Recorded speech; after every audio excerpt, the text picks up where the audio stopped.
മാർക്കാക്കിയിട്ടൊന്നുമില്ല. ഇന്ന് ബദറിലെ പൊതു ഖബർസ്ഥാനാണ് ഈ ഖബർസ്ഥാൻ. ഇതിന്റെ ഉള്ളിൽ ബദർ യുദ്ധത്തിൽ ഷഹീദായ എത്ര ആളാണ് ബദർ യുദ്ധത്തിൽ ഷഹീദായത് അറിയാം? 313 ആള് മരിച്ചിട്ടില്ല. എത്ര ആള് മരിച്ചത്? 14 ആള് മാത്രം മരിച്ചത്. എത്ര ആള് ബദറിൽ ഷഹീദായത്? 14 ആള് മാത്രം. ആ 14 ആളെ പേര് വലിയ മാർബിൾ ഫലകത്തിൽ അപ്പുറം സർക്കിളിൽ എഴുതി വെച്ചിട്ട് നമുക്കത് വായിക്കാൻ പറ്റും. അവരെ അടക്കം ചെയ്ത ഖബർസ്ഥാനാണ് ഈ ഖബർസ്ഥാൻ. ഇസ്ലാമിൽ ആദ്യത്തെ യുദ്ധമാണ് ബദർ.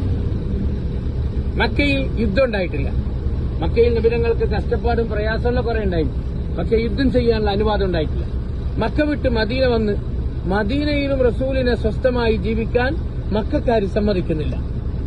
മദീന അറ്റാക്ക് ചെയ്യാൻ വേണ്ടിയിട്ട് അവർ വരികയാണ്. ആ വിവരമറിഞ്ഞ അള്ളാഹു റസൂലിനോട് പറഞ്ഞു വഴിയിൽ വെച്ച് അവരെ തടയണം. അങ്ങനെയാണ് ഇവിടുന്ന് തടയുകയും അവസാനം ഒരു യുദ്ധത്തിൽ അത് അവസാനിക്കുകയും ചെയ്തത്. നബിതങ്ങളോടൊപ്പം 313 ആള് ഒരു കച്ചവട സംഘത്തെ തടുക്കാൻ വേണ്ടിയിട്ട് വന്നതാണ്. പക്ഷെ അത് യുദ്ധത്തിൽ അവസാനം എത്തിപ്പോയി. അവരുടെ കൂട്ടത്തിൽ 1000 ആള്. ഒരിക്കലും ജയിക്കാൻ സാധ്യത ഉണ്ടായിരുന്നില്ല.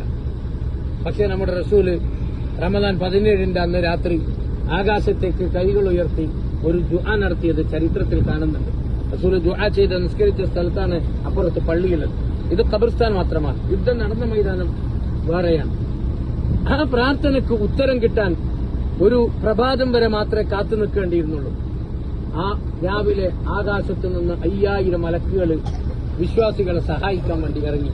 ജിബ്രീൽ അലൈഹിസ്സലാം പോലും കുതിരപ്പുറത്ത് യുദ്ധം ചെയ്യുന്നത് ഞാൻ കണ്ടു എന്ന് മുഹമ്മദ് റസൂലുള്ളാഹി സ്വല്ലല്ലാഹു അലൈഹി വസല്ലം.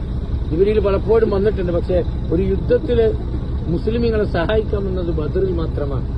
അബൂജഹലിന്റെ തല പോയത് ബദറിലാണ്. മക്കയിൽ അറിയപ്പെട്ട 70 നേതാക്കന്മാർ മരിച്ചത് ബദറിലാണ്. അവരെ കുഴിച്ചുമൂടിയ കിണർ ആ യുദ്ധ മൈതാനത്ത് നടുവിൽ നമുക്ക് കാണാൻ കഴിയും.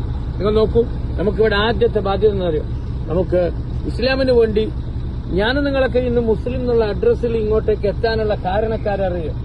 ഈ 14 ആള് ജീവൻ കൊടുത്തതാണ്. അന്നെങ്ങാനും അവർ യുദ്ധം ചെയ്യാതെ പിന്മാറിപ്പോയിരുന്നെങ്കിൽ ലോകത്ത് ഇസ്ലാം ഇല്ല.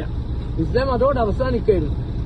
ആ 14 ആളുകൾ നെഞ്ച് വിടർത്തി നബിതങ്ങൾക്ക് ധൈര്യം പകർന്ന് നബിയെ നിങ്ങൾ എന്ത് കൽപ്പിച്ചാലും ഞങ്ങളുണ്ട് എന്ന് പറഞ്ഞ് ഈ 313 ആൾക്കാരിൽ നിന്നു അവരുടെ കൂട്ടത്തിൽ 14 ആളുകൾ ഷഹീദായി.